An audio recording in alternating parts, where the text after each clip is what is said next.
Picture this, an entire colony of English settlers, men, women, and children vanished without a trace, leaving behind only a single, cryptic clue carved into a wooden post. The word CROATOAN was all that remained of the Roanoke colony, a mystery that has baffled historians for over 4 centuries. Where did they go? Were they kidnapped, absorbed into a neighboring tribe, or wiped out by some unknown catastrophe? The truth is, we still don't know, and Roanoke is just the beginning. History is packed with enigmas like this, puzzles that refuse to be solved, stories that defy explanation, and disappearances that leave us staring into the dark, wondering what really happened. That's the thrill of historical mysteries. They're not just gaps in the record, they're invitations. Every unanswered question is a door left slightly ajar, tempting us to push it open and peek inside. Some of these puzzles are rooted in tragedy, others in deception or sheer absurdity, but all of them share one thing: the power to captivate us, to make us lean in and ask, how could this happen? And today, we're diving deep into 25 of the most tantalizing, spine-tingling, and downright perplexing unsolved mysteries from across the centuries.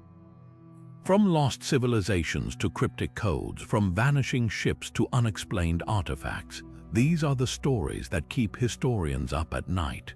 But here's the thing about these puzzles: they're not just cold cases gathering dust in some archive.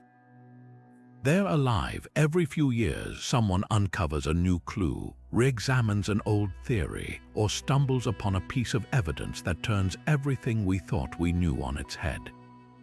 That's what makes them so endlessly fascinating. They're not static, they're evolving, waiting for the next breakthrough. And who knows, maybe the answer to one of these mysteries is hiding in plain sight, just waiting for the right person, maybe even you, to connect the dots.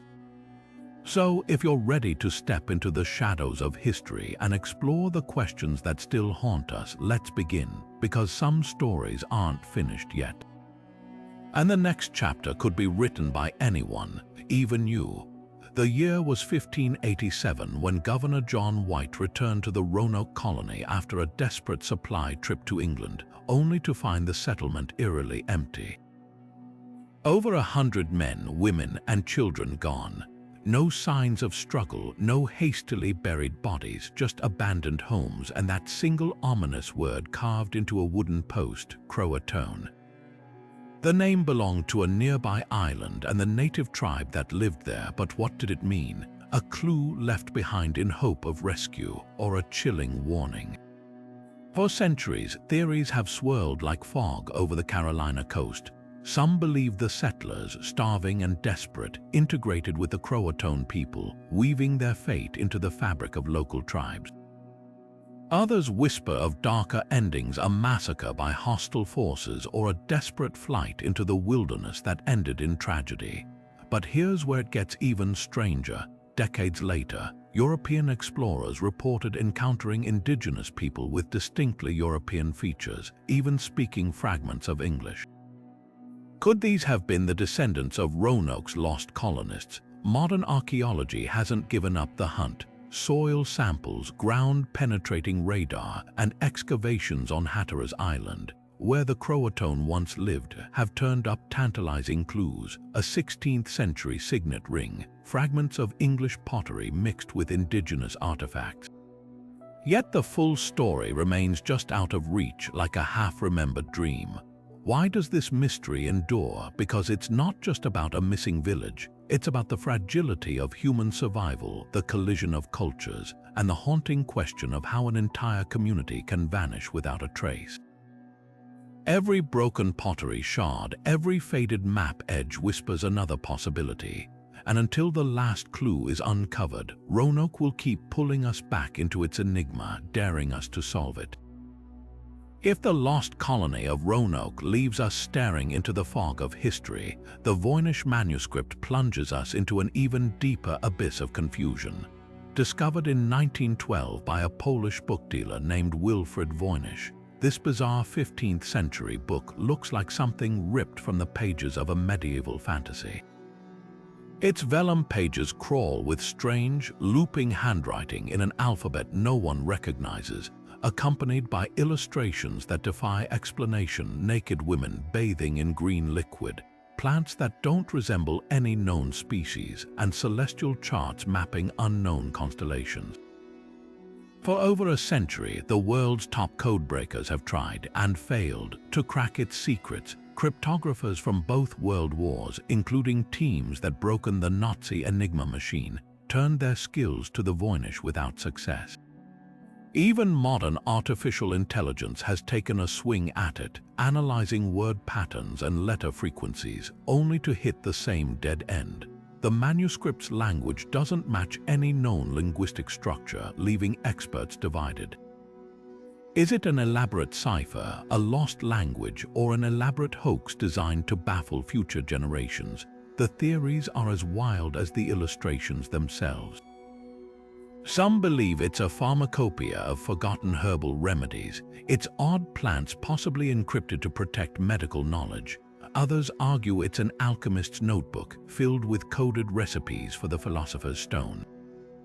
More fringe suggestions range from extraterrestrial communication to a secret history penned by a heretic sect, but the most frustrating part, we may never know for sure.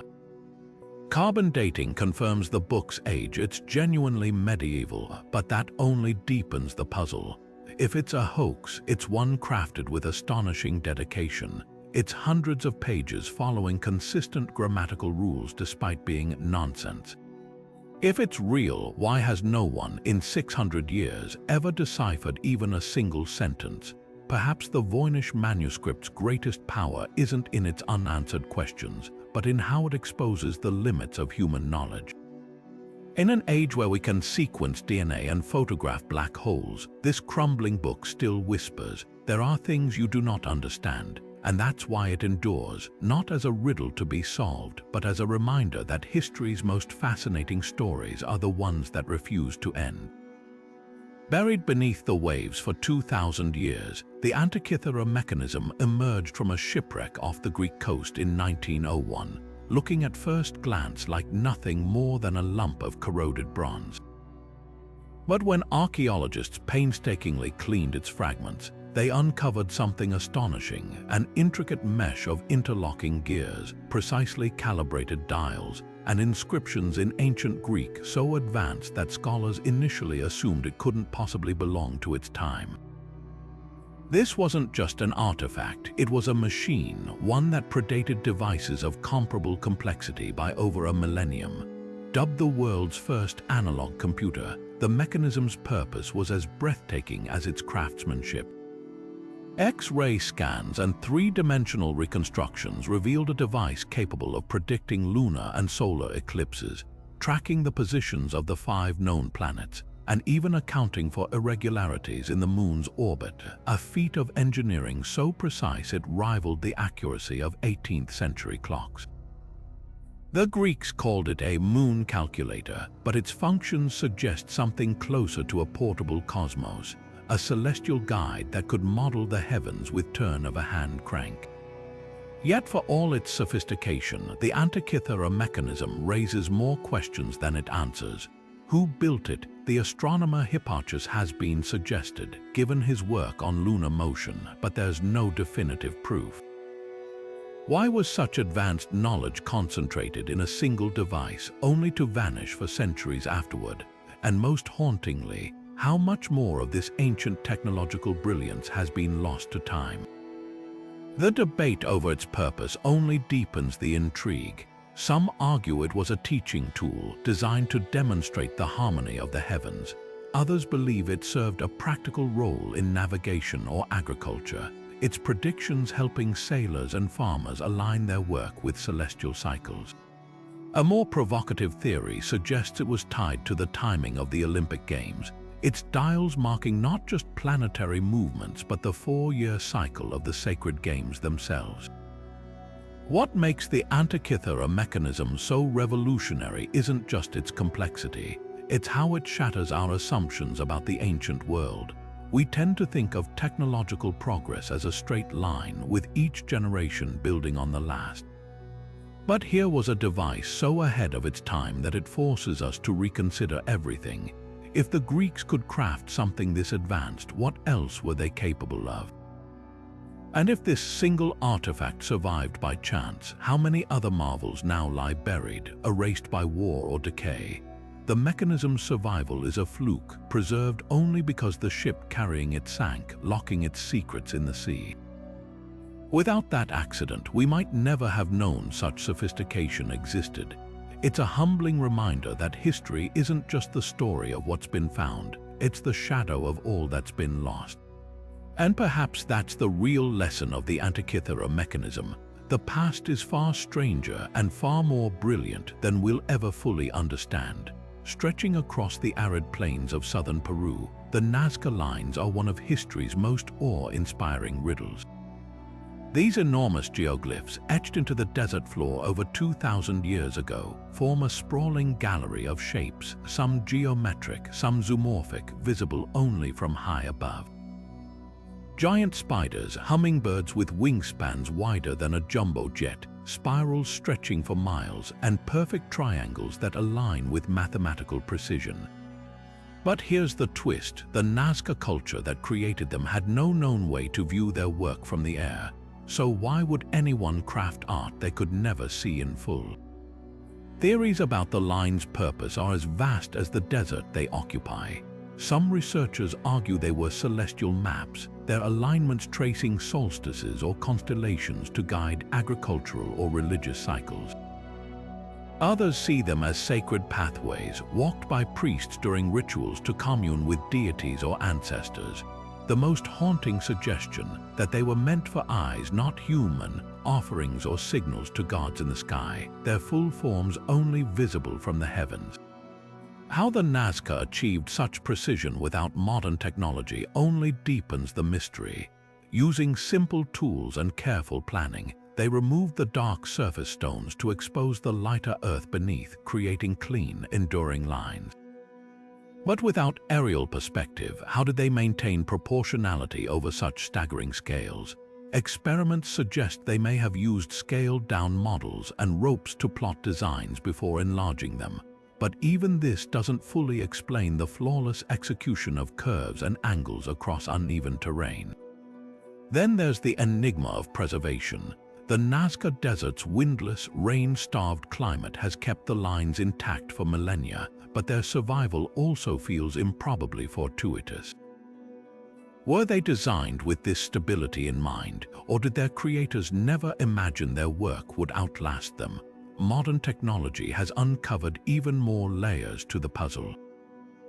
Drones and satellite imagery have revealed hundreds of previously unknown geoglyphs, some predating the Nazca by over 1,000 years, suggesting the tradition was far older and more widespread than once thought.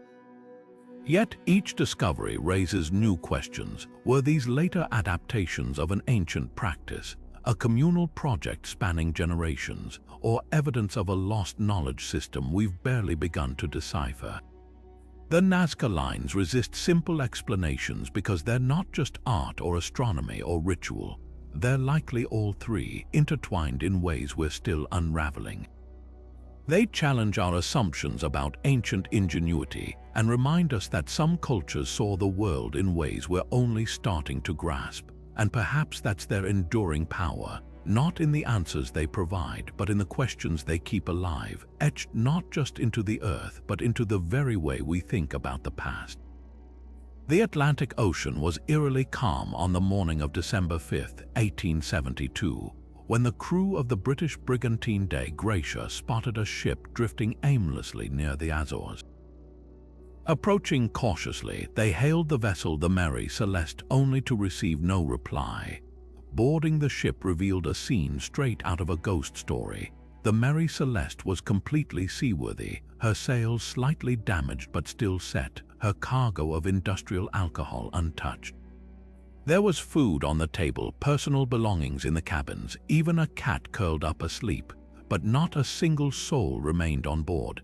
The entire crew, Captain Benjamin Briggs, his wife, their 2-year-old daughter, and 7 seasoned sailors had vanished without a trace. So what drove 10 people to abandon a perfectly sound ship in the middle of the ocean? The lifeboat was missing, suggesting a hurried exit, but there were no signs of struggle, no bloodstains, and no logbook entries hinting at distress. The last entry, dated 9 days earlier, noted nothing unusual. It was as if the crew had simply evaporated into the mist. Theories range from the plausible to the outlandish. One prevailing idea points to the cargo, barrels of denatured alcohol which could have leaked flammable vapors. A sudden buildup might have sparked fears of an imminent explosion, prompting the crew to evacuate prematurely only for the feared blast to never happen, leaving them stranded at sea. Others speculate a waterspout or rogue wave terrified them into abandoning ship, though weather records show no evidence of such an event. Then there's the more sinister angle: piracy. Yet nothing was stolen, not even the captain's valuables or the ship's papers. Some whisper of mutiny, but Briggs was reportedly well liked, and no signs of violence were found. Even paranormal explanations creep in, from sea monsters to alien abductions, though these say more about our fascination with the unknown than any tangible evidence. Modern investigations have only deepened the enigma. Forensic studies of the ship's condition suggest the crew may have left in panic. A frayed rope trailing behind the vessel implies a hasty departure. But panic over what? The Mary Celeste's enduring mystery isn't just about missing people. It's about the absence of answers. Unlike other maritime disasters, there's no wreckage to examine, no survivors to interview, just an empty ship and a sea of questions. Perhaps that's why this story lingers in our collective imagination. It's not just a puzzle, it's a blank space where a story should be, a riddle wrapped in silence. Every detail we examine only highlights how little we truly know. And in that void, the Mary Celeste sails on, forever just out of reach, her crew's fate as fathomless as the ocean itself. On July 2, 1937, the most famous female aviator in history vanished into thin air. Amelia Earhart, attempting to become the first woman to circumnavigate the globe by plane, was last heard from somewhere over the Pacific, her voice crackling through the radio as she reported low fuel and an inability to locate Howland Island. Then silence, no wreckage, no distress signal, no trace of Earhart or her navigator, Fred Noonan. Just the vast, unrelenting ocean swallowing one of the 20th century's most iconic figures without a whisper. The search that followed was the most extensive maritime hunt of its time. The U.S. Navy scoured 250,000 square miles of open water, deploying ships and aircraft in a desperate bid to find any sign of Earhart's Lockheed Electra. But the Pacific is mercilessly vast, and the technology of the era was no match for its depths.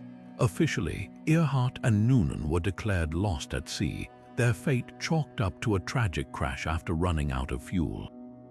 Yet from the moment she disappeared, theories sprouted like weeds, some plausible, some wildly speculative, all fueled by the tantalizing lack of closure. One of the most persistent leads points to Gardner Island, now known as Nikumaroro, a tiny, uninhabited atoll in the Phoenix Islands. In 1940, a British colonial officer reported finding a partial human skeleton there, along with a woman's shoe and a sextant box. At the time, the bones were dismissed as unrelated, but modern forensic analysis has reignited the debate. In 2018, a study concluded that the skeletal measurements matched Earhart's stature and proportions more closely than 99% of the population. Then there's the radio distress calls. For days after her disappearance, amateur operators reported picking up faint, garbled signals, some even containing phrases like "we are sinking," though their authenticity remains hotly disputed. But not all theories point to a crash. Some researchers argue Earhart and Noonan survived the initial landing, becoming castaways on a remote island. Artifacts like improvised tools, campfire remnants, and even aluminum sheets consistent with her plane's construction have been found on Nikumaroro, though none definitively linked to her. Others propose a darker twist, that Earhart was captured by Japanese forces who controlled nearby islands at the time. A grainy photograph from 1937, later debunked, once fueled rumors she died in Japanese custody, a theory that persists in conspiracy circles despite lacking credible evidence. The mystery only deepens with every technological leap. In 2019, an underwater expedition scanned the ocean floor near Nicumaroro with high-resolution sonar, uncovering an anomaly that could be wreckage or just another dead end. Meanwhile, forensic anthropologists continue re-examining the recovered bones, searching for mitochondrial DNA that could finally put the debate to rest. But the Pacific guards its secrets fiercely. Saltwater corrodes metal, tides scatter debris, and time erases even the most stubborn traces. What makes Earhart's disappearance so endlessly compelling isn't just the unanswered questions, it's what she represented. A symbol of defiance, ambition, and the unshakable belief that boundaries were meant to be crossed. Her vanishing didn't just leave a hole in history, it created a legend. And legends don't fade, they wait, because somewhere beneath the waves or buried in the sand, the truth is still out there, and until it's found, the world will keep looking. Between 1968 and 1969, a killer stalked Northern California, leaving behind a trail of blood and a string of codes so complex they've baffled cryptographers for half a century. The Zodiac Killer, as he called himself, didn't just murder. He terrorized through letters, boasting about his crimes in taunting messages sent to newspapers. Each note was signed with a cross-circle symbol, his chilling signature, and often included encrypted ciphers he claimed would reveal his identity.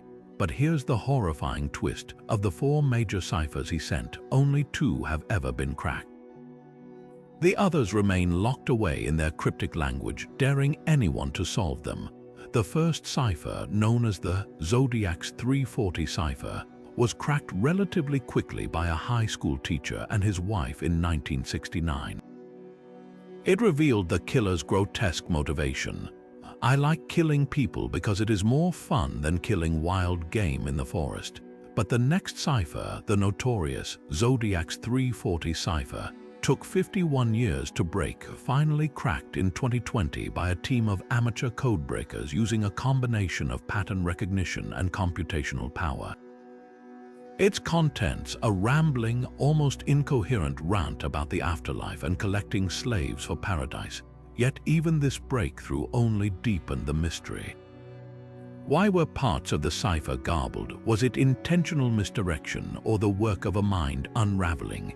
Then there are the 2 unsolved ciphers, the Zodiac's 340 cipher and the shorter 40-character cipher known as the Zodiac's 340 cipher. Despite decades of effort, they've resisted every attempt at decryption. Modern supercomputers, artificial intelligence, even crowdsourced global efforts, nothing has cracked them. Some experts believe the Zodiac may have used a cipher within a cipher, layering codes to create an unsolvable puzzle. Others argue the messages might contain deliberate errors, rendering them meaningless, designed purely to torment investigators. What makes these ciphers so enduringly haunting isn't just their complexity, it's the killer's own audacity. He didn't hide, he flaunted. In one letter, he included a piece of a victim's bloody shirt as proof. In another, he threatened to shoot schoolchildren if his messages weren't printed. He even mocked the police, writing, "The police shall never catch me because I am too clever." And in a way, he was right. Despite countless suspects from disgruntled schoolteachers to convicted murderers, no one has ever been definitively identified as the Zodiac. Recent breakthroughs offer glimmers of hope. In 2021, a team of cold case investigators claimed to have identified the Zodiac using DNA and handwriting analysis, pointing to a deceased man named Gary Francis Post. Yet without a full confession or irrefutable cipher decoding, doubts linger. The case remains open, the killer's voice still echoing through those unsolved codes. And that's the cruelest trick of all. The Zodiac didn't just want to kill. He wanted to be remembered, and as long as those ciphers remain unbroken, he gets his wish. The summer of 1518 in Strasbourg was supposed to be like any other until the dancing began. It started with a single woman, Frau Trophia, stepping into the street one sweltering July day and moving rhythmically as if possessed by some invisible force. Within a week, dozens had joined her. By month's end, the number swelled to hundreds, their bodies convulsing in relentless, chaotic motion, feet pounding against the cobblestones until they collapsed from exhaustion, bloodied and broken. This wasn't celebration, it was agony. The dancing plague had seized the city, and no one could explain why. Eyewitness accounts describe a scene straight from a nightmare. People danced for days without pause, their screams mingling with the sound of gasping breaths. Authorities, desperate to stop the madness, built wooden stages and hired musicians, believing the affliction might resolve if sufferers danced themselves to completion. Instead, it only fueled the frenzy. Some danced until their ribs fractured, others until their hearts gave out. At least 70 perished, their bodies giving way to the ceaseless, involuntary movement.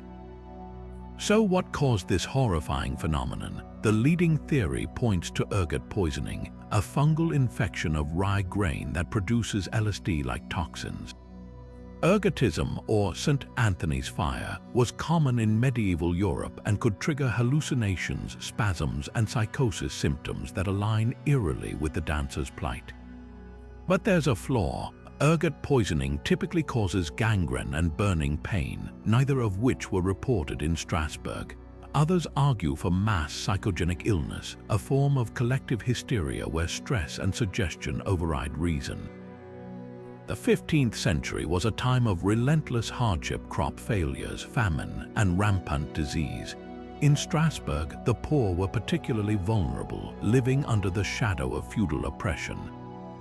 Dancing manias weren't entirely unheard of either. Similar outbreaks had occurred in earlier centuries, often in times of societal collapse. Could the plague have been a physical manifestation of shared trauma, a desperate, subconscious cry for release? Then there's the religious angle. Medieval Europe was steeped in supernatural beliefs, and many saw the dancers as cursed or demonically possessed. Processions to honor St. Vitus, the patron saint of dancers, were organized to plead for divine intervention. Remarkably, the dancing eventually ceased, but whether due to spiritual intervention or sheer exhaustion, no one can say. Modern neurologists offer another perspective, a malfunction of the basal ganglia, the brain region governing movement. Conditions like Sydenham's chorea, triggered by strep infections, can cause uncontrollable jerking. Could a pathogen have sparked a localized epidemic of neurological dysfunction? Without contemporary medical records, we're left guessing.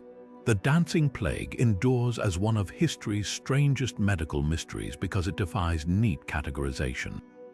It wasn't just illness, not just hysteria, not just performance. It was all these things, a perfect storm of biology, psychology, and societal despair. And perhaps that's why it haunts us still, because in those writhing bodies we see our own fragility, the terrifying truth that the line between order and chaos is thinner than we'd like to admit. In the quiet desert town of Taos, New Mexico, a strange phenomenon has unsettled residents for decades, an eerie, relentless hum. First reported in the early 1990s, the Taos hum is a low-frequency noise described as a distant diesel engine idling, a persistent vibration just at the edge of hearing. But here's the catch, not everyone can hear it. Roughly 2% of Taos's population reports detecting the sound, while others hear nothing at all. This auditory enigma has spawned everything from scientific investigations to wild conspiracy theories, yet the source remains as elusive as the hum itself. The earliest documented reports described the sound as a faint throbbing, sometimes loud enough to disrupt sleep or concentration. Those who hear it, often called hearers, describe it as omnipresent, a droning noise that follows them indoors and out. Some even report physical sensations, pressure in the ears, headaches, or a subtle vibration in their chest. Yet despite its invasive presence, microphones and spectrographs have failed to capture definitive evidence of the hum. This absence of physical proof has led some scientists to suggest it might be a form of tinnitus, an internal ringing caused by auditory nerve damage. But hearers strongly disagree, insisting the hum is external, a real and persistent disturbance.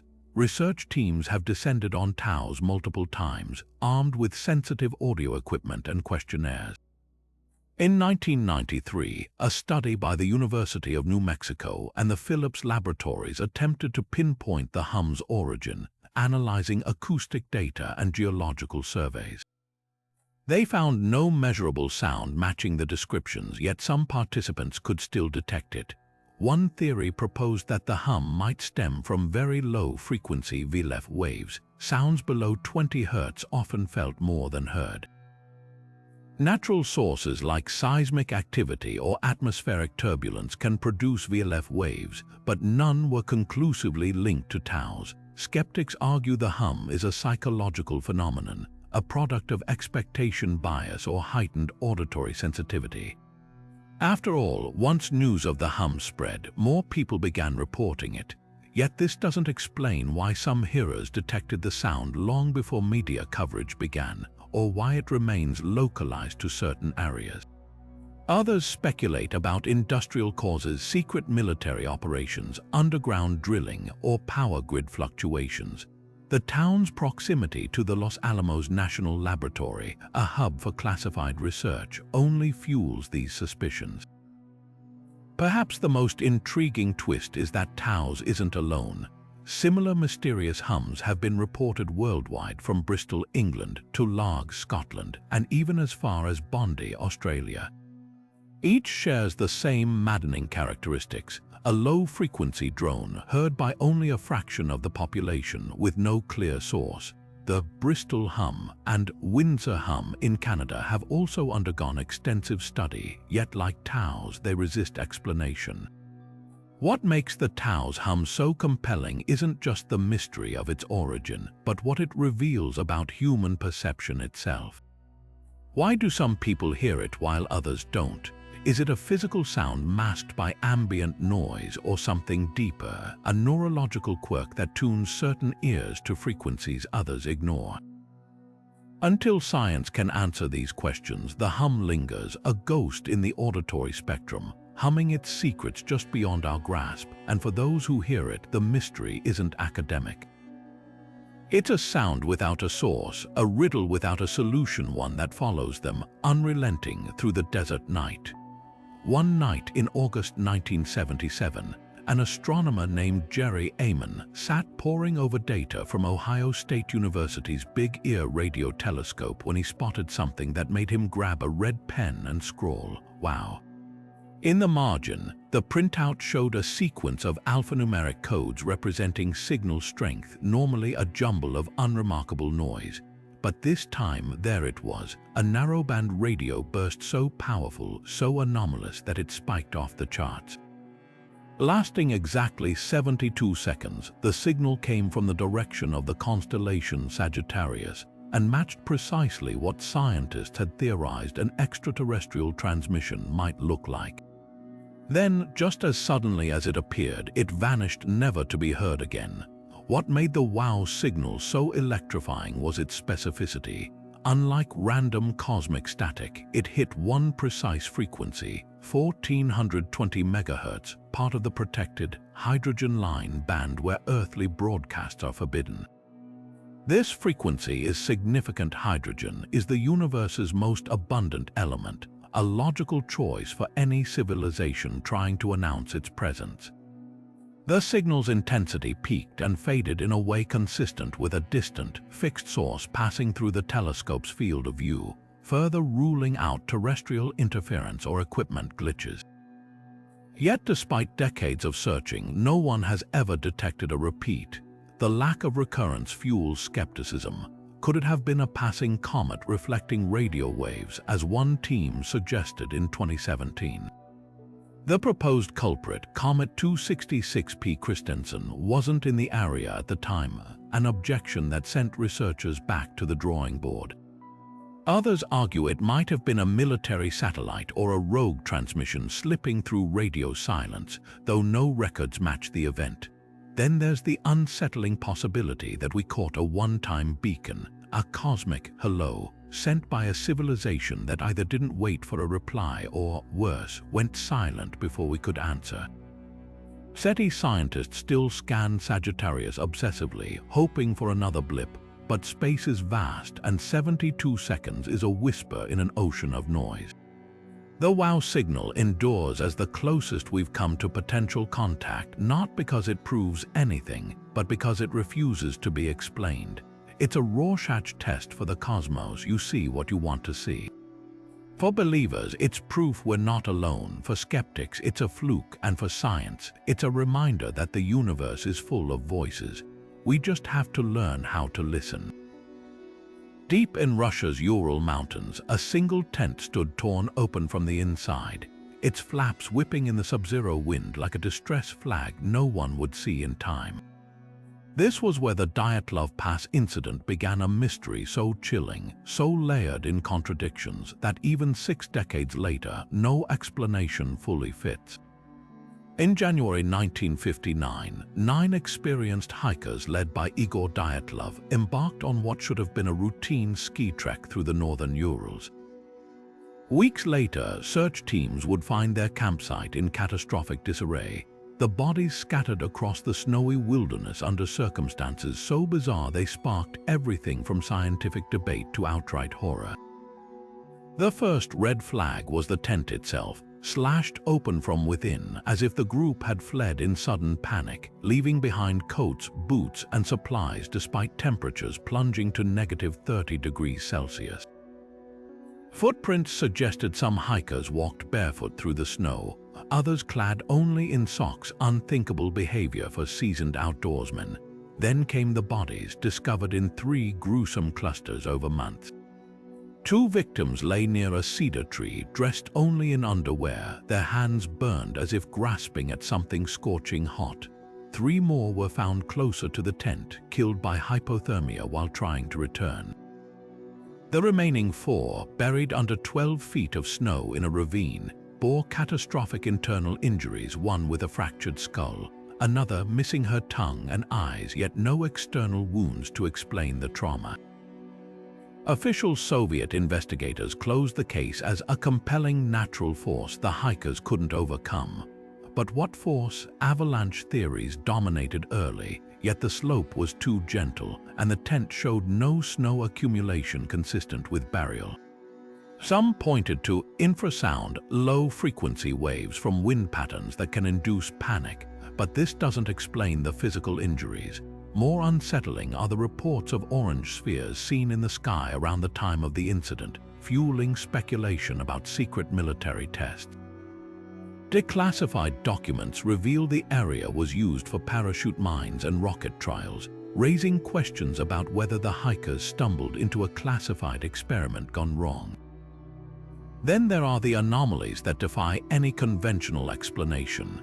Clothing from the victims showed elevated radiation levels. A photograph recovered from their camera showed a blurred, elongated figure looming in the darkness, later dismissed as lens flare but haunting nonetheless. And why were some victims' tongues missing? A detail that echoes indigenous Mansi tales of vengeful mountain spirits. Even modern forensic reconstructions can't reconcile all the evidence. The Dyatlov Pass incident persists not because it lacks theories, but because it drowns in them. Each clue contradicts another, pulling us deeper into the labyrinth. Was it a government cover-up, a Yeti attack, a bizarre meteorological phenomenon, or something we haven't even named? The truth may lie frozen in that pass, waiting for science or courage to thaw it out. Until then, the mountain keeps its secrets, and here's what chills me most. Whatever made 9 trained hikers slash their only shelter and run half-dressed into a killing cold. It must have been something worse than the cold itself. In a quiet corner of the National Museum of Iraq sits an unassuming clay jar, barely taller than your hand. Yet this ordinary-looking artifact known as the Baghdad Battery might just rewrite the history of technology. Discovered in 1936 near the ancient city of Ctesiphon, the jar dates back to the Parthian period, around 200 BC to 200 CE. But what makes it extraordinary is what was found inside: a copper cylinder housing an iron rod sealed with asphalt. Fill it with an acidic liquid like vinegar or grape juice, and something remarkable happens: it generates electricity. The implications are staggering. If this was indeed an ancient battery, it predates Alessandro Volta's official invention of the voltaic pile by nearly 2 millennia. German archaeologist Wilhelm Koenig, who first studied the artifact, proposed exactly that in 1938. His theory sparked both fascination and fierce debate. Reconstructions proved the setup could produce around 1 volt of electricity, hardly enough to power modern devices, but potentially sufficient for electroplating gold onto silver, a technique known to Mesopotamian artisans. Imagine a craftsman using these primitive cells to gild jewelry or statues, their workshops flickering with the eerie glow of electrochemical reactions centuries before such knowledge was thought to exist. Yet not everyone's convinced. Skeptics argue the jar's true purpose was far more mundane, perhaps a storage vessel for sacred scrolls, with the iron rod acting as a rust-resistant core. The asphalt seal, they suggest, might have simply kept moisture out, not electrolyte in. One glaring hole in the battery theory: the absence of wires or conductors to complete a circuit. Without them, the jar's electrical potential would have been functionally useless. Even more puzzling, why would such a revolutionary technology appear in the archaeological record only once, with no supporting texts or ancillary finds?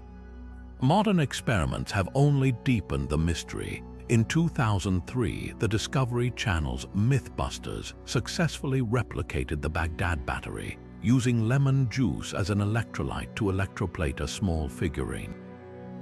But their conclusion was cautious. While feasible, there's no definitive proof the ancients used it this way. Other researchers note that electroplating can occur accidentally. For instance, when gold and silver artifacts are cleaned with acidic solutions, raising the possibility that any observed gilding might have been serendipitous, not intentional. The debate ultimately hinges on context. Similar artifacts found across the region lack clear electrical applications, and no contemporary accounts mention such devices. Yet, absence of evidence isn't evidence of absence. After all, how many inventions from antiquity were lost to time, their secrets buried with their creators? The Baghdad Battery forces us to confront an uncomfortable truth. Ancient civilizations might have possessed knowledge we've yet to fully uncover. Whether it powered temple miracles, medical treatments, or simply held scrolls, its true purpose remains as enigmatic as the hands that shaped it. And that's the real charge this artifact carries: not volts, but questions, sparking our curiosity across 2,000 years. Somewhere in the western Atlantic, between Miami, Bermuda, and Puerto Rico, lies a stretch of ocean that's become synonymous with vanishing acts. The Bermuda Triangle, a name that conjures images of planes winking off radar screens and ships swallowed whole by calm waters. Since the mid-20th century, this million-square-mile patch of sea has been blamed for over 50 ships and 20 aircraft disappearing under mysterious circumstances. But how much of this legend is fact, and how much is fiction amplified by tall tales and Hollywood dramatizations? Let's start with the science. One of the most compelling natural explanations points to methane hydrates, vast deposits of gas trapped in ice-like formations beneath the seabed. When these deposits destabilize, they can erupt in colossal bubbles, reducing water density so drastically that ships lose buoyancy and sink within seconds. The effect would be like sailing over a sudden sinkhole in the ocean. Even more eerily, such eruptions could theoretically disrupt aircraft by altering air density or triggering explosive bursts of flammable gas. The triangle sits atop one of the world's richest methane hydrate reserves, making this theory frighteningly plausible. Then there's the weather. The region's climate is a perfect storm, literally. The Gulf Stream's swift currents clash with volatile tropical storms, creating rogue waves capable of towering over 90 feet. These walls of water can snap a ship in half before its crew even radios for help. Add to that the area's magnetic anomalies. Compasses sometimes wobble unpredictably due to local fluctuations in Earth's magnetic field, and you've got a navigational nightmare. But what about the human factor? Many so-called mysteries crumble under scrutiny. Take Flight 19, the 5 U.S. Navy bombers that vanished in 1945, often cited as the Triangle's most infamous victims. The truth, the squadron's leader was an inexperienced pilot flying in deteriorating weather. His compass failed, and radio transcripts reveal his growing disorientation as he led his crew hopelessly off course. They likely ran out of fuel and ditched in the ocean, a tragic accident, not a supernatural event. Similarly, the cargo ship SS Marine Sulphur Queen, lost in 1963, had a history of structural flaws and was hauling molten sulfur, a volatile cargo prone to explosions. So why does the myth persist? Blame a combination of sensationalized media and our love for a good mystery. In 1974, author Charles Berlitz's bestseller, The Bermuda Triangle, cherry-picked cases while ignoring contradictory evidence, spawning a cottage industry of conspiracy theories. Later investigations, like the U.S. Coast Guard's comprehensive review, found the Triangle's disappearance rate statistically no higher than any other heavily trafficked shipping lane. Yet the legend endures, fueled by documentaries that prioritize drama over data. Perhaps the real enigma isn't the Bermuda Triangle itself, but our willingness to believe in the unexplained. In a world where science has answers for almost everything, there's something tantalizing about the idea of a place where the rules don't apply. But the ocean has always been unforgiving, a realm where human error, bad luck, and nature's raw power conspire in ways we're still learning to predict.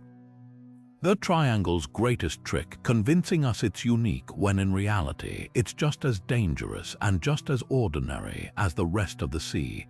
Wrapped in centuries of devotion and controversy, the Shroud of Turin remains one of history's most fiercely debated relics.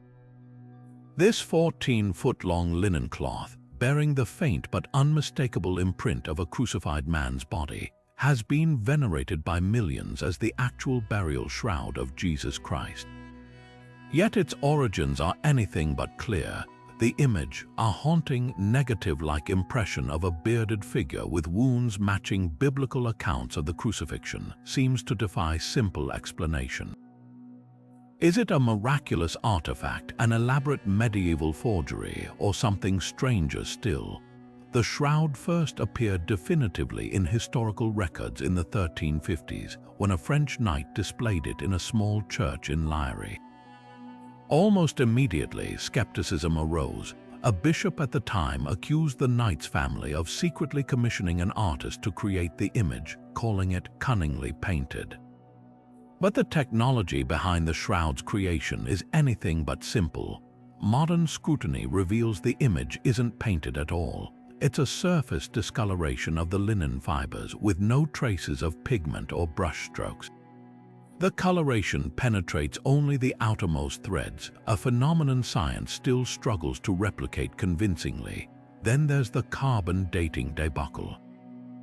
In 1988, 3 independent labs tested small samples of the shroud, concluding it dated between 1260 and 1390, squarely in the medieval period. Case closed, not quite. Critics quickly pointed out that tested samples came from a corner that might have been repaired after a fire in the 1500s, skewing the results. Later studies highlighted chemical inconsistencies in the dated fibers, suggesting contamination from centuries of handling and exposure. Some researchers even proposed that a bacterial biofilm coating the threads could have distorted the dating. The debate rages on, with recent proposals for new tests including non-destructive methods like X-ray dating still awaiting approval from the Vatican. Art historians offer another angle: the shroud's anatomical precision. The figure's proportions are eerily accurate, down to the placement of nail wounds in the wrists rather than the palms, a detail medieval artists often got wrong but modern forensics confirms as correct for crucifixion. Bloodstain patterns align with gravity, and the scourge marks match Roman flagrum whips. But here's the twist: the image itself behaves like a photographic negative. When first photographed in 1898, the negative plate revealed an astonishingly detailed positive image, as if the shroud was its own latent photograph centuries before the invention of cameras. Ongoing scientific studies only deepen the enigma. In 2018, forensic botanists identified pollen grains on the shroud matching plants native to Jerusalem, hinting at a Middle Eastern origin. Textile experts note the weaving style, a 3-to-1 herringbone twill, is consistent with ancient Jewish burial customs. Even more perplexing are the faint, barely visible writings discovered in 2009. Greek, Latin, and Aramaic letters scattered across the cloth, including the phrase "in Nazareth," though their authenticity remains contested. Perhaps the most compelling modern theory comes from physicists, who suggest the image could have been created by a burst of radiation, a hypothesis that sounds straight out of science fiction but aligns with the shroud's unique properties. Experiments with ultraviolet lasers have produced similar superficial discolorations on linen, though nothing yet matches the shroud's complexity. If this theory holds, it raises an even bigger question: what natural or supernatural phenomenon could have caused such an effect? The Shroud of Turin refuses to fit neatly into any category. It's not quite art, not quite science, and not quite faith, but a puzzle straddling all three. For believers, it's a tangible connection to the divine. For skeptics, a medieval masterpiece of deception.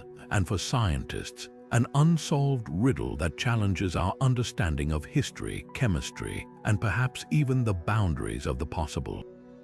Whatever the truth, the shroud endures as a mirror, reflecting not just the face of a man, but our own endless fascination with the mysteries we can't quite explain. Among the fragile parchment scrolls discovered near the Dead Sea in the mid-20th century, one stands apart not for its religious texts or ancient wisdom, but for what it promises: unimaginable wealth. The copper scroll, uncovered in 1952 in a cave at Qumran, isn't made of leather or papyrus like its counterparts. It's sheets of oxidized metal, engraved with a cryptic inventory of gold and silver, listing exact quantities and precise hiding places. According to its corroded Hebrew script, 64 caches of treasure totaling hundreds of tons are buried across the Judean wilderness. But here's the catch: despite decades of searches, not a single bar of this legendary hoard has ever been found. What makes this scroll so tantalizing is its specificity. Unlike poetic or allegorical Dead Sea Scrolls, it reads like a practical treasure map.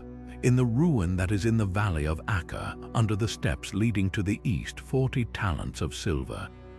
Another entry directs seekers to the cistern of the Temple Mount at the western corner. Yet these precise instructions are also their own undoing. Landmarks mentioned 2,000 years ago, cisterns, ruins, valleys with ancient names, have either vanished or shifted beyond recognition. The scroll's language lacks context too. Who hid this treasure? Was it temple wealth smuggled out before the Roman siege of Jerusalem in 70 CE? A secret cache of the Essene community? Or something even older, like the riches of Solomon's temple, whispered about for millennia? Archaeologists have combed every location the scroll describes, from Jericho to the Kidron Valley. Some searches ended in absurdity, like the 1960s expedition that tunneled beneath a Jerusalem convent based on one clue, only to hit bedrock. Others turned tragic, like the amateur treasure hunter who died of heat stroke in the Judean desert chasing another lead. Modern technology hasn't fared much better. Ground-penetrating radar and satellite imagery can't compensate for eroded landscapes and the scroll's cryptic measurements, often given in cubits or a stone's throw. Then there's the scroll's bizarre material. Why copper? Some scholars argue the metal was chosen for durability meant to outlast papyrus, yet its very existence contradicts the secrecy you'd expect for hidden treasure. Engraving locations in permanent metal seems reckless unless the scroll itself was never meant to be found. Others suggest it's symbolic, a ritual document rather than a literal guide. Perhaps the treasure wasn't physical at all, but spiritual metaphors for wisdom or divine favor. But that theory stumbles over the scroll's clinical tone. This isn't poetry, it's an accountant's ledger. The copper scroll's greatest irony, the only treasure ever linked to it is the scroll itself. In 2013, a team using advanced imaging uncovered previously invisible letters hinting at even more stashes. But until someone digs up so much as a single shekel from its list, the mystery endures, and that's the real allure. Not gold or silver, but the hunt itself. The chance that somewhere in those sun-baked hills, a fortune from antiquity still waits, silent and patient, for the right pair of hands to uncover it. One final twist: if the treasure is found, who does it belong to? Modern Israel, the Palestinian territories, the descendants of a priesthood erased by time. The copper scroll isn't just a riddle of geography. It's a ticking legal, historical, and ethical time bomb. And that may be the most compelling reason it's never been recovered, because some treasures are safer lost. Off the coast of Nova Scotia lies a small, unassuming island shrouded in oak trees and riddled with holes, hundreds of them, dug by treasure hunters over the past 200 years. This is Oak Island, home to one of history's most infamous and relentless treasure hunts, the Money Pit. The legend begins in 1795, when 3 teenagers stumbled upon a peculiar depression in the ground beneath an old oak tree. As they dug, they uncovered layers of oak logs spaced every 10 feet, with strange markings and coconut fibers, materials foreign to the area. By the time they hit 90 feet, they found a stone slab inscribed with cryptic symbols, later translated to read, 40 feet below, 2 million pounds lie buried. From that moment, the island became a magnet for dreamers, schemers, and disaster. The Money Pit's design is as diabolical as it is ingenious. Early excavators quickly learned the hard way that this wasn't just a hole in the ground, it was a trap. At around 98 feet, their shovels punched through into a void, triggering a flood tunnel system that filled the pit with seawater faster than they could bail it out. This wasn't natural seepage, it was engineered. Further digs revealed a network of underground channels, some allegedly linked to nearby Smith's Cove, where artificial beaches and layered filter systems suggested a meticulously constructed booby trap. Whoever built this didn't just want to hide treasure, they wanted to ensure no one could retrieve it without knowing the exact secret to disabling the system.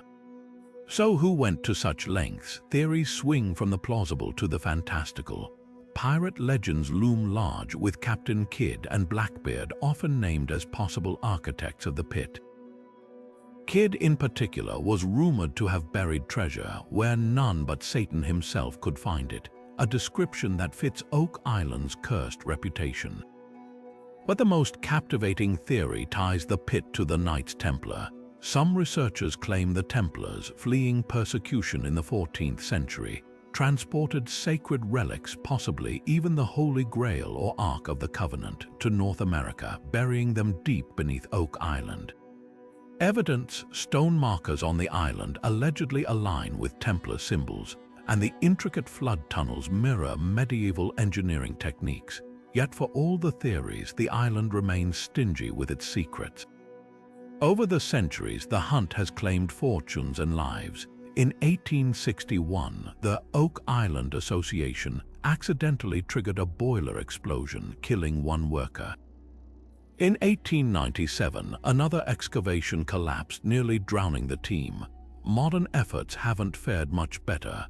High-tech scans reveal underground anomalies, caverns, metal deposits, even what might be a centuries-old wooden structure, but each dig seems to end in frustration. The most tantalizing recent discovery: in 2014, a team using sonar detected a small, metal-laden chamber at the bottom of the original pit. But before they could retrieve anything, the shaft flooded again. What keeps people coming back isn't just greed, it's the sheer audacity of the puzzle. The money pit isn't just a hole, it's a gauntlet thrown down by history, daring us to outsmart its creators. Every broken drill bit, every flooded tunnel, every cryptic clue is a reminder that some riddles refuse to stay solved. And until someone finally cracks it, Oak Island will keep its secrets and its curse intact. Because here's the cruel irony: the real treasure might not be gold or jewels, but the lengths we'll go to find them. And Oak Island's greatest trick, making us wonder if the hunt itself was the point all along. In the quiet fields of 12th century England, harvesters near the village of Woolpit stumbled upon a sight straight out of folklore: two children, a brother and sister, with skin the color of moss, standing dazed at the edge of a wolf pit. Their clothes were made of an unknown fabric, their speech an indecipherable babble, and their eyes wide with terror. But most shocking of all was their skin, a vivid, unnatural green. This wasn't some fleeting village rumor. The account was recorded by two respected medieval chroniclers, William of Newburgh and Ralph of Coggeshall, lending it an eerie credibility.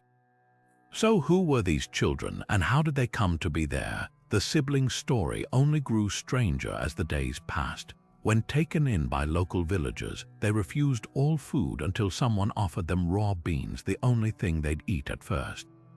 Gradually, their green hue faded, and the girl, who outlived her brother, learned enough English to tell a fragment of their tale. She claimed they came from a place called St. Martin's Land, a twilight realm where the sun never rose and all the people were green like them. One day, while tending their father's sheep, they heard a loud noise like bells and suddenly found themselves in the Woolpit fields, disoriented and lost. Modern explanations swing wildly between the plausible and the fantastical. One leading theory suggests severe malnutrition. Conditions like chloroses, a form of anemia caused by iron deficiency, can give skin a greenish tint, and their diet of raw beans might have exacerbated it. Flemish immigrants, often persecuted in England at the time, spoke a dialect that could have sounded alien to villagers, adding to the mystery. But this doesn't fully explain their claim of coming from a sunless world. Then there's the extraterrestrial angle. Some researchers propose the children were accidental travelers from another dimension, or even a crashed extraterrestrial craft interpreting the loud noise they described as some form of advanced technology. The green skin, in this view, could hint at a copper-based biology, though there's no physical evidence to support this. But perhaps the most haunting possibility is that the entire story is a folktale spun from older myths.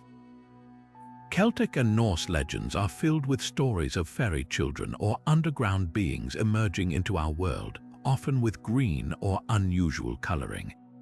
The name Woolpit itself, derived from wolf pit, hints at a place long associated with the uncanny.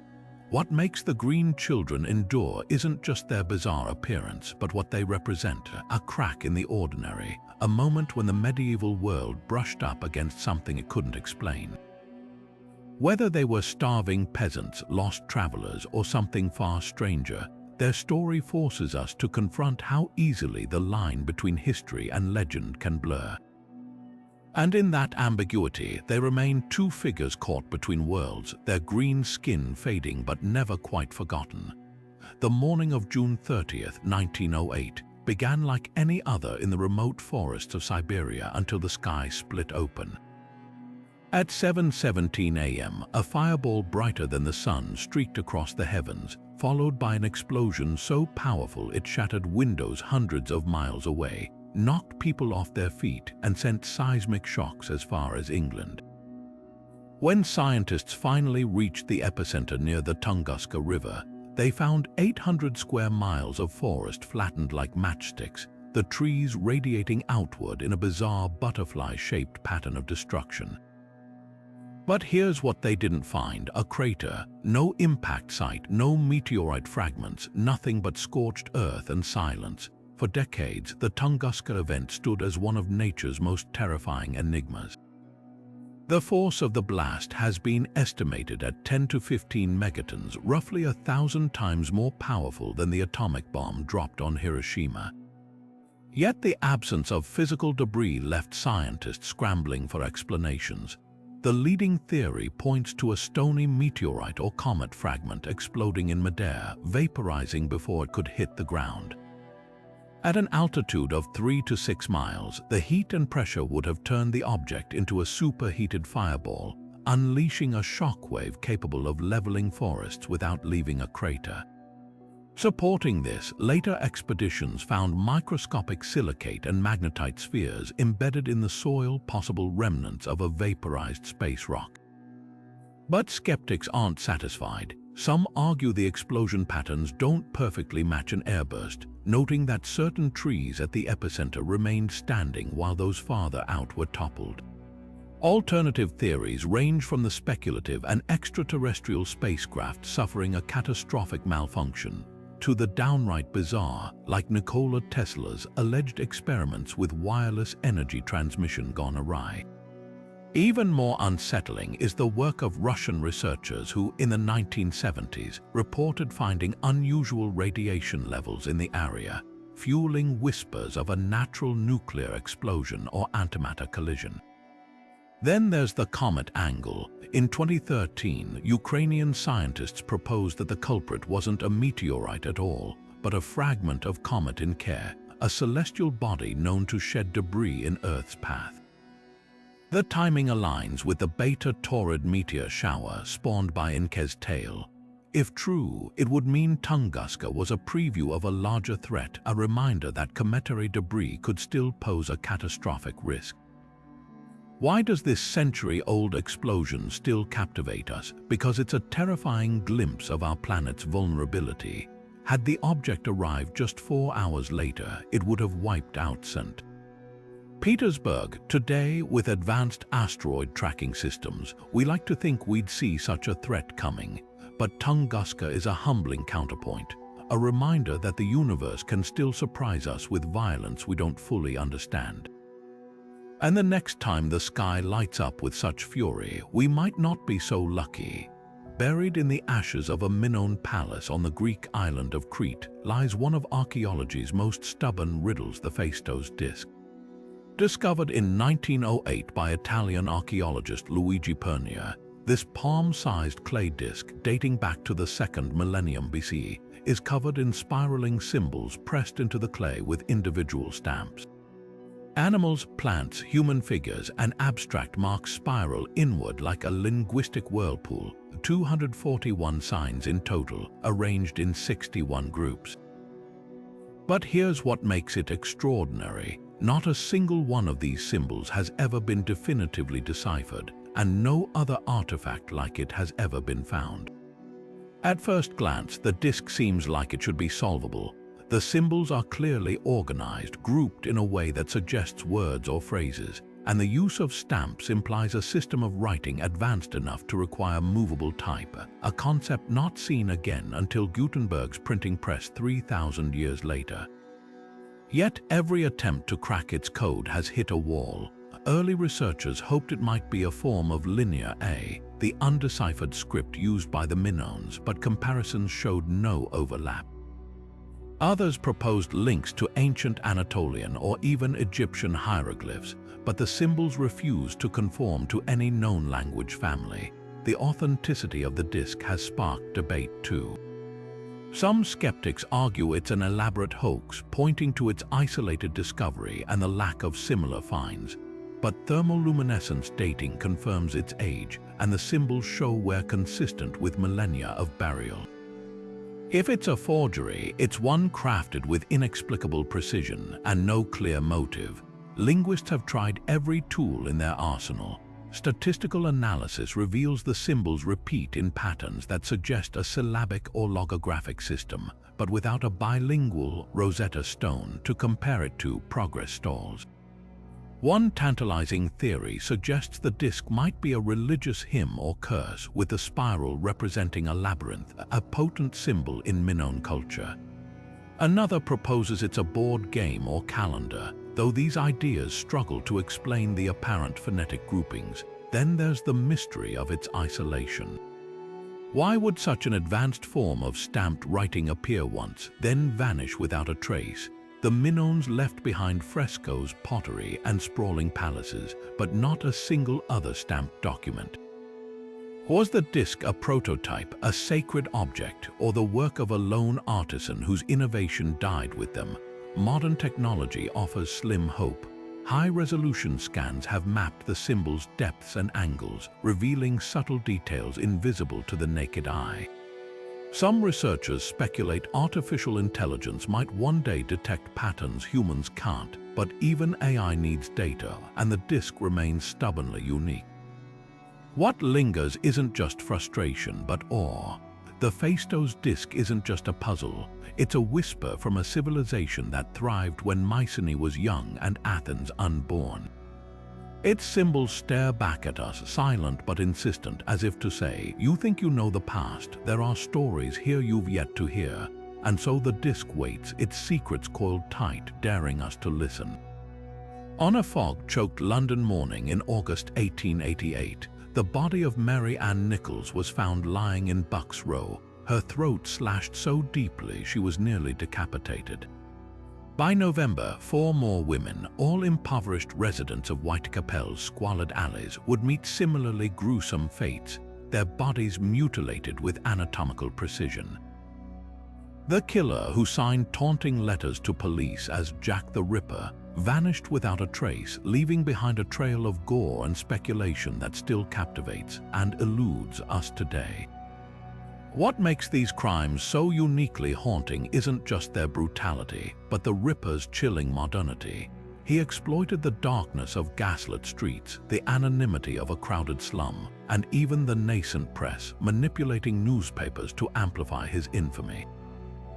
The victims, Catherine Eddowes, Annie Chapman, Elizabeth Stride, and Mary Jane Kelly, were dismissed as fallen women by Victorian society, their deaths seen as inevitable collateral of their trade.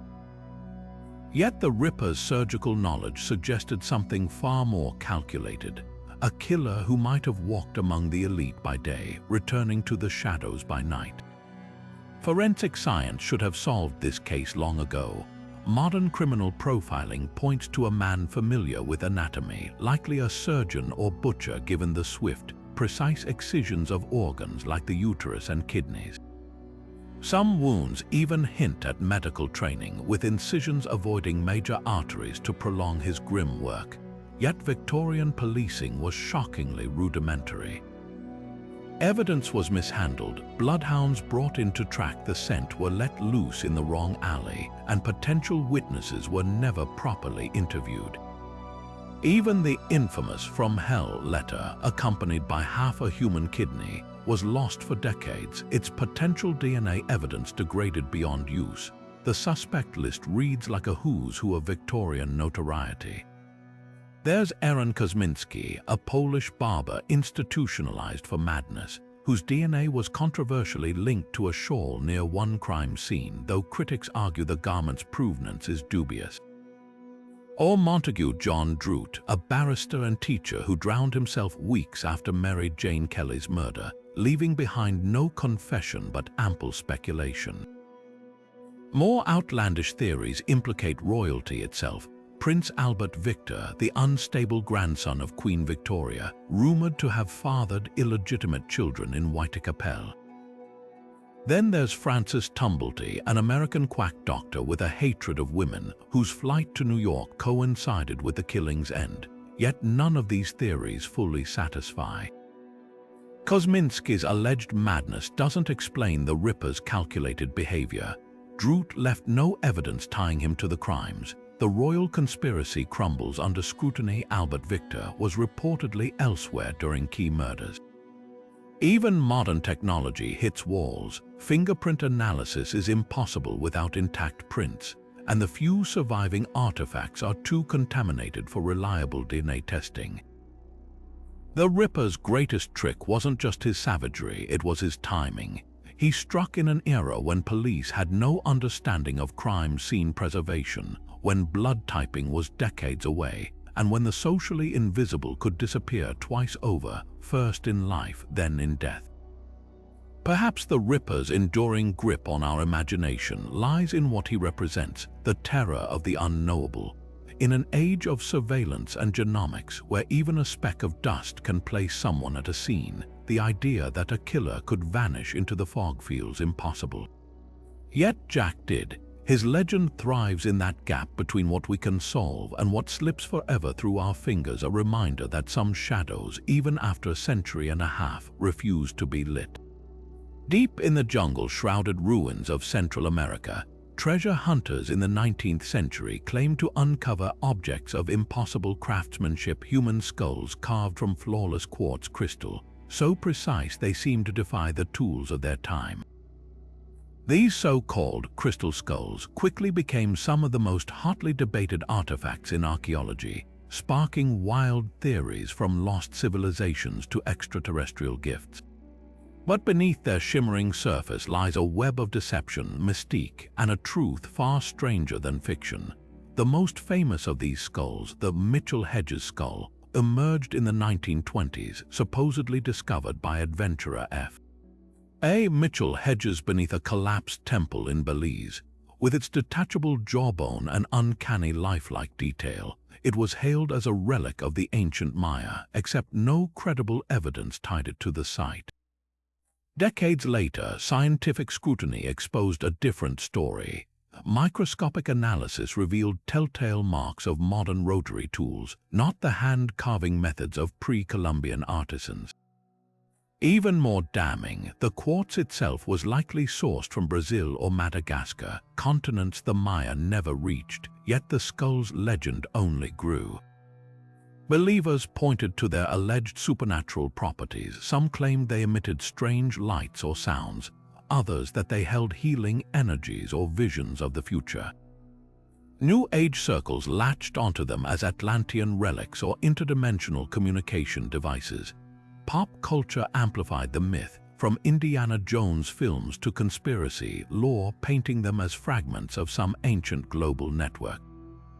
But here's the twist: the very allure of the skulls might be their oldest trick. Archaeologists now trace most crystal skulls to 19th century Europe, crafted by skilled lapidaries in Germany using imported Brazilian quartz. Sold as curios to wealthy collectors, they were later rebranded as ancient to fetch higher prices. The real mystery isn't their origin, but why we wanted them to be real so badly. Perhaps it's the romance of lost worlds, or the thrill of holding an object that seems to whisper secrets just beyond our grasp, the most fascinating skull of all. The one that might actually be genuine. The Smithsonian's massive crystal skull, donated anonymously in 1992, lacks the perfection of its counterparts. Its features are cruder, asymmetrical, more in line with authentic Mesoamerican art. While still unproven, it raises a tantalizing question. Could at least one skull be a rare survivor of pre-Hispanic craftsmanship, its true purpose lost to time? Whether hoax or holy object, the crystal skulls endure because they reflect our own obsessions, the desire to believe in magic hiding in plain sight, and in that way they've served their purpose perfectly. Not as artifacts of the past, but as mirrors of our endless hunger for mystery. Rising from a quiet Georgia field in 1980, the granite monoliths known as the Georgia Guidestones stood like something between a modern Stonehenge and a doomsday manifesto. 10 slabs of polished rock, etched with 10 principles for humanity in 8 languages, from English to Swahili, Babylonian to Sanskrit. The messages ranged from pragmatic, maintain humanity under 500 million in perpetual balance with nature, to cryptic, be not a cancer on the earth. But the real enigma wasn't just what the stones said, it was who put them there and why. the monument arrived under a veil of secrecy, a man using the pseudonym Robert C. Christian claimed to represent a small group of loyal Americans when he commissioned the stones from a local granite company. He paid in cash, provided meticulous architectural plans, and vanished as suddenly as he'd appeared. The company's president later recalled Christian speaking of a coming age of reason and the need for guidance after societal collapse. Yet no records, no signatures, no trail, just stones weighing over 200 tons, positioned with astronomical precision to track the sun's movements. Conspiracy theories erupted like wildfire. Some saw the guidestones as a blueprint for global depopulation, their call for a reduced human population echoing dystopian fears.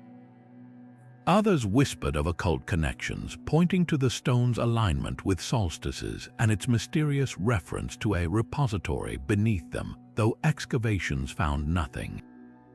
The most persistent theory, that Christian was a front for the Rosicrucians, the Illuminati, or some shadowy elite preparing for apocalyptic control. Even the choice of languages, modern and ancient, fueled speculation about hidden codes or prophecies. Then, in 2022, the guidestones met a violent end.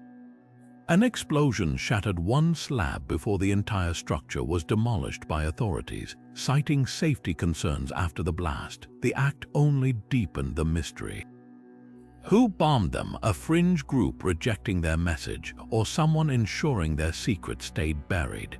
Fragments salvaged from the wreckage now sit in a Georgia museum, their inscriptions still legible, still whispering to those who lean close. What lingers isn't just the stone's physical absence, but the unresolved tension between their ideals and their ambiguity. Were they a warning, a manifesto, a monument to hubris without their creator's true identity? We're left with granite questions and a haunting thought. Perhaps the guidestones were never meant to be understood in their time, but to echo forward, waiting for a future that might finally decipher their purpose. On a sweltering December morning in 1948, beachgoers near Adelaide, Australia, stumbled upon a well-dressed man lying motionless against the seawall. His polished shoes gleamed, his suit was neatly pressed, and a half-smoked cigarette rested on his lapel, as if he'd simply reclined for a nap. But this was no sleeping gentleman. The man was dead, with no identification, no wallet, and a chilling peculiarity. All the labels had been carefully snipped from his clothing. Thus began the enigma of the Somerton Man, a case so baffling it's been called Australia's greatest cold case. The autopsy revealed stranger details. His spleen was grotesquely enlarged, his blood pooled unusually, and his pupils were constricted to pinprick, symptoms consistent with poisoning, yet no trace of toxins was found. In his pocket, investigators discovered a scrap of paper torn from a Persian poetry book, printed with the words Tamam Shud, meaning ended or finished. The scrap led police to a hidden compartment in a nearby car where they found a copy of the same book, the Rubaiyat of Omar Khayyam, with a bizarre cipher scribbled inside the back cover. A series of letters, seemingly random. WRGO ABDML IRO IWTB IMP INETP. The code has resisted every attempt at decryption. Cryptographers, amateur sleuths, and even military intelligence agencies have thrown themselves at it, only to walk away empty-handed. Was it a spy's dead-drop message, a lover's final note, or just a red herring, meaningless scribbles left to taunt investigators? Then came the whispers of espionage. The Somerton Man bore an uncanny resemblance to descriptions of post-war Soviet operatives active in Australia. His physical conditioning, developed calves and thighs but soft hands, suggested an athlete who hadn't worked manual labor. Some theorists point to H.C. Reynolds, a suspected spy who vanished around the same time, but no concrete link has ever been proven. Decades passed, but the case never cooled. In 2021, archaeologists exhumed the body, hoping modern DNA could finally put a name to the mystery. Initial tests revealed a tantalizing lead. distant relatives in the United States, hinting at possible Eastern European ancestry. Yet the breakthrough many hoped for remains just out of reach.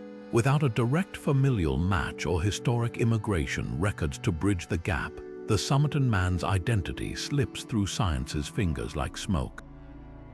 What makes this case endure isn't just the unanswered questions, it's the eerie intimacy of the unknown. This wasn't a skeleton in a bog or a mummy in a tomb. This was a man who dressed sharply, who might have loved poetry, who left behind a cipher that feels like it's laughing at us from beyond the grave. And until the code cracks or DNA delivers a name, he'll remain exactly as he was found, a perfect enigma wrapped in a suit, waiting for the tide to finally turn. In the summer of 1997, hydrophones deep in the Pacific Ocean picked up something that shouldn't have been there, a sound so powerful it reverberated across 3,000 miles of open water.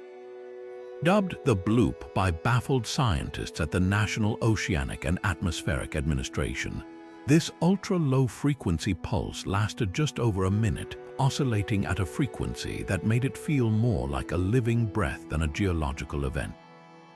At first, the sheer scale of the noise suggested something monstrous, a creature so massive it could dwarf even the blue whale.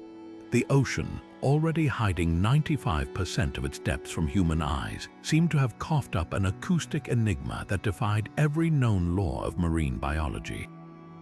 Early analysis pointed toward icequakes, the fracturing of glaciers or icebergs calving into the sea.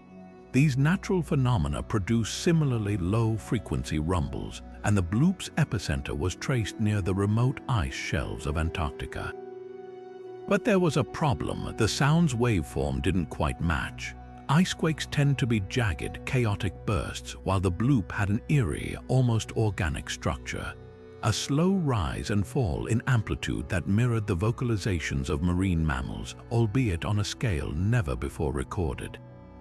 NOAA's own description noted its animal-like qualities, sparking wild speculation.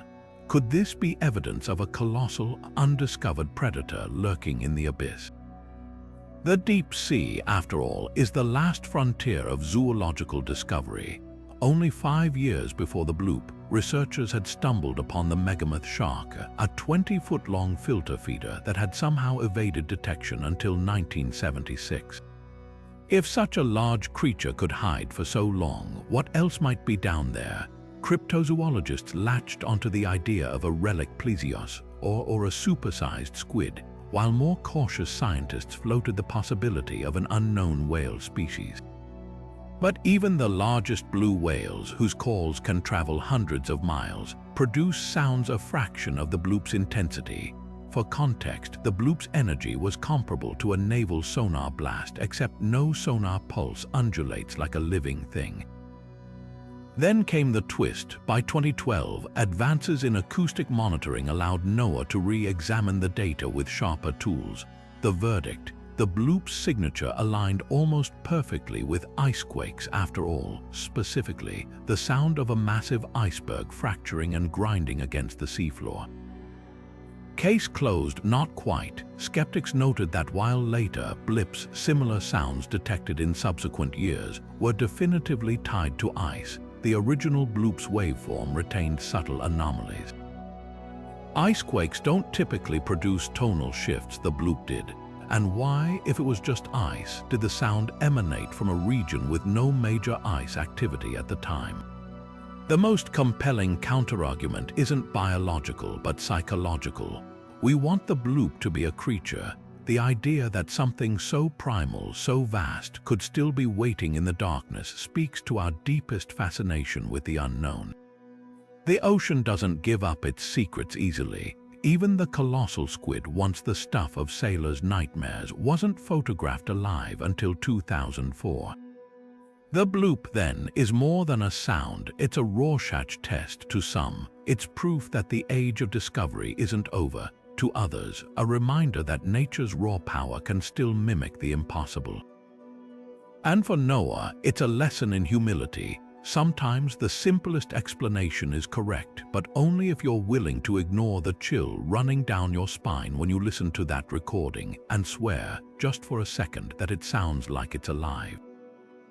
Deep in the jungles of Costa Rica's Diquis Delta, workers clearing land for banana plantations in the 1930s unearthed something extraordinary: dozens of massive stone spheres, some as large as 8 feet in diameter, perfectly round to within a fraction of an inch. These weren't natural formations, carved from granodiorite, a rock so hard it would have taken generations to shape with primitive tools. The spheres were arranged in mysterious patterns, lines, triangles, even astronomical alignments, as if placed by some ancient, precise hand. But who made them and why? The answer, much like the stones themselves, has refused to roll neatly into place. The spheres date back to the Chiriqui period between 800 and 1500 CE, crafted by a pre-Columbian culture that left no written records. Their construction defies logic. Without metal tools or the wheel, artisans would have hammered the boulders with stones of equal hardness, grinding them into shape over decades using sand and water. The precision is staggering. Laser measurements reveal deviations of less than 2 millimeters in some spheres, a level of accuracy that rivals modern machining.